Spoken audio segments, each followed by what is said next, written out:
Thank you very much. Good afternoon to all of you. Yes, 10 minutes. I'm supposed to share with you what CAPWIP has been doing in the area of climate change, gender and in climate change. First of all, may I introduce to you CAPWIP. CAPWIP is the Center for Asia Pacific Women in Politics. CAPWIP is dedicated to promoting equal participation of women in politics and decision-making. We do this through advocacy and networking, training, research, and information sharing, publications, meetings, and organization of congresses. In October 2008, we convened what we call the Global Congress of Gender in Climate Change and Disaster Risk Reduction. To our surprise, of course, we invited parliamentarians and women in decision-making. But the bigger surprise was that we got a lot of requests from more than 20 international organizations to co-convene the Congress. And we only realized then that it was the first global Congress on gender in climate change.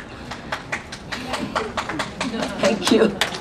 We were very, very proud and honored that the topic we chose became an international interest for a lot of agencies like the UNEP, United Nations Environment Program, the UNDP, UNIFEM, ADB, IUCN, GGCA, WIDO, name them, they were a part of this Congress. We co-convened it with them.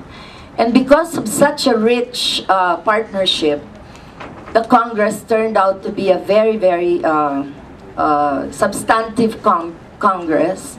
And may I invite you to the website of CAPWIP and the Online Women in Politics.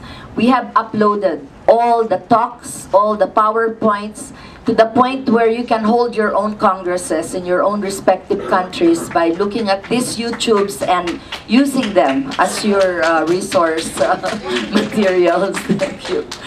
And furthermore, we are happy to report that because of that Congress, the government of Finland, is there somebody from Finland here, gave a very big contribution to the group of these conveners. And for the first time, the COP, the Conference of Parties of the UNFCCC that was held in Copenhagen, it was lobbied like crazy by these women, by these many organizations, and it put the agenda in the UNFCCC for the first time in a very, very strategic way. In 2008, the COP of the UNFCCC, the Conference of Parties, in Bali was attended by CAPWIP as a preparatory for the Congress. Believe it or not, the topic of gender in climate change was not mentioned anywhere in the outcome document, none. And in fact, our representative, Remy Riken, had to look for where is there any meeting about gender in climate change in Bali? There was none. She went out of the conference hall and she saw somebody standing by the tree in front of the entrance of the conference, and she said, "Come and join me. We're having a small meeting somewhere and we're going to talk about gender and climate change." That is as late as 2008 March. That conference in Bali did not tackle gender in climate change. In the outcome document, there was no mention of gender in climate change. So when that Congress was convened, we got a lot of interested parties, one of the main activities that they thought they would do is to lobby Poznan and Copenhagen, and that's exactly what they did. And this was spearheaded by the GGCA, which is composed of a global alliance composed of WIDO, UNEP, UNISDR, and a lot of other organizations who are into climate change. And the gift we will give you today for being such good participants to this meeting is, if you wrote your email properly in that paper, we will send you a copy of a manual, training manual, which this group produced.